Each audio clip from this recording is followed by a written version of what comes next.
অথচ আপনি পার্লামেন্টে যাওয়ার যোগ্যতা রাখেন।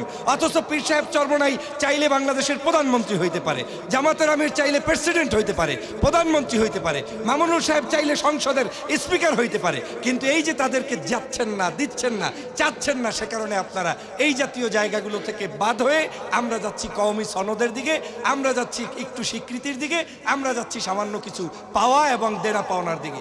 যখন বুঝবেন যে চরমোনাইয়ের ওইখানে যদি জামাতের আমির যায় আর গেলে যদি কোনো বামপন্থীরা কষ্ট পায়, বুঝবেন আপনার ঐক্য সফলতার দিকে যাচ্ছে। আপনি যখন দেলোয়ার হোসেন সাইদি সাহেবের মাজার জিয়ারত করতে, কবর জিয়ারত করতে যাবেন আর ওইটা দেখলে যদি চরমোনাইকে কেউ গালি দেয়, বুঝতে হবে যে আপনার ঐক্য ফলপ্রসূ হচ্ছে। এক বাক্যে আপনার ঐক্য তখনই সফল হবে যেটা আপনার শত্রুর হৃদয়ে কষ্ট দেয়।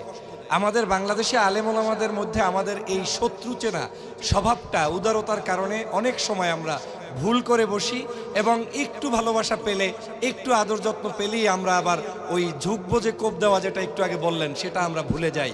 অতএব সময় এসেছে, ইতিহাস কখনো কাউকে ক্ষমা করে না।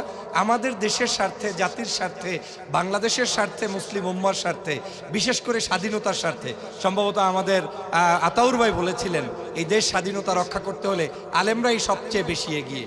এবং আমি যতগুলো টকশো বা অনলাইনে কথা বলেছি, আমার গবেষণা প্রমাণিত হয়েছে, আজ যদি বাংলাদেশের সর্বোচ্চ দেশপ্রেমিক আপনি শনাক্ত করতে চান, তাহলে ইসলামপন্থীদের চাইতে দেশপ্রেমিক আর কেউ বাংলাদেশে নাই।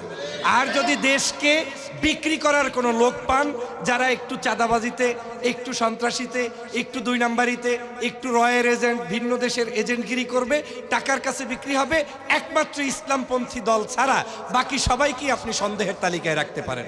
এর মানে এই নয় যে সবাই জড়িত, কিন্তু আমরা আনুপাক্ষিকভাবে বলতে পারি যে এই জায়গাটায় ইসলামপন্থীরা এগিয়ে।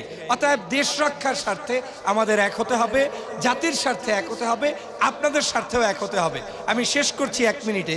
সেটা হচ্ছে, আপনি যদি ঐক্যবদ্ধ হন, এই ঐক্যবদ্ধ হওয়ার পরেও আপনার পিছে পিছে কিন্তু ওই লোকগুলো ঘুরবে, আর অনৈক্য থাকলেও ঘুরবে।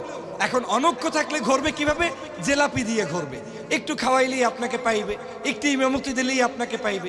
অথচ আপনি বিসিএস ক্যাডারের যোগ্যতা রাখেন, অথচ আপনি পার্লামেন্টে যাওয়ার যোগ্যতা রাখেন, অথচ পীর সাহেব চরমোনাই চাইলে বাংলাদেশের প্রধানমন্ত্রী হইতে পারে, জামাতের আমির চাইলে প্রেসিডেন্ট হইতে পারে, প্রধানমন্ত্রী হইতে পারে, মামুনুল সাহেব চাইলে সংসদের স্পিকার হইতে পারে। কিন্তু এই যে তাদেরকে যাচ্ছেন না, দিচ্ছেন না, চাচ্ছেন না, সে কারণে আপনারা এই জাতীয় জায়গাগুলো থেকে বাদ হয়ে আমরা যাচ্ছি কওমি সনদের দিকে, আমরা যাচ্ছি একটু স্বীকৃতির দিকে, আমরা যাচ্ছি সামান্য কিছু পাওয়া এবং দেনা পাওনার দিকে। আমি মনে করি ওই জায়গা থেকে আমাদেরকে বৃহত্তর স্বার্থে ঐক্যবদ্ধ হতে হবে। তাতে আপনার ইমামগিরিও থাকবে, মুয়াজ্জিনগিরিও থাকবে, কওমি মাদ্রাসাও থাকবে, আলিয়াও থাকবে, ইসলামী আন্দোলনও থাকবে, দলও থাকবে, আবার সংসদও আপনারা কাঁপাতে পারবেন। অতএব আসুন আমরা সবাই মিলে একটা কাজ করি, যে যে দলেরই হন না কেন, আপনার একটাই ভিশন থাকুক, এইবার আর কোনো কিছু ইস্যু টিস্যু লাগবে না। আপনাদের কোনো নতুন ইস্যু, ওই ছোট ছোট ইস্যু নিয়ে প্রেস ক্লাবে দাঁড়ানোর প্রয়োজনই নাই।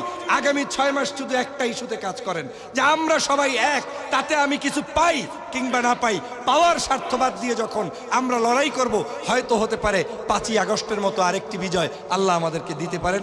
সবাই ভালো থাকবেন, সুস্থ থাকবেন, মুরাব্বিরা যেই পথে যাবেন সেই পথে যাবেন। আর যারা অনলাইনে লেখালেখি করেন, আল্লাহর রাস্তায় আর খোঁচাখুচি করবেন না। কার আকীদা খারাপ, কার আকীদা ভালো, কে নামাজ কেমনে পড়ে, কার জিকির জোরে হয় আসতে হয়, কে লম্বা খাম্বার উপরে লাফ দিয়ে পড়ে, এই সব তদন্ত করার দায়িত্ব কোনো ইসলামপন্থী নাগরিকদের নাই। আমাদের দায়িত্ব এখন একটাই, আমরা সবাইকে মিলে আমরা এক হতে চাই। এবং সেটা যদি সম্ভব হয়, তাহলে পীর সাহেব চরমোনাই যেভাবে ঐক্যের স্লোগান নিয়ে মাঠে নেমেছেন, তার মুরিদের তার চাইতে বেশি পণ্ডিত হওয়ার দরকার নাই।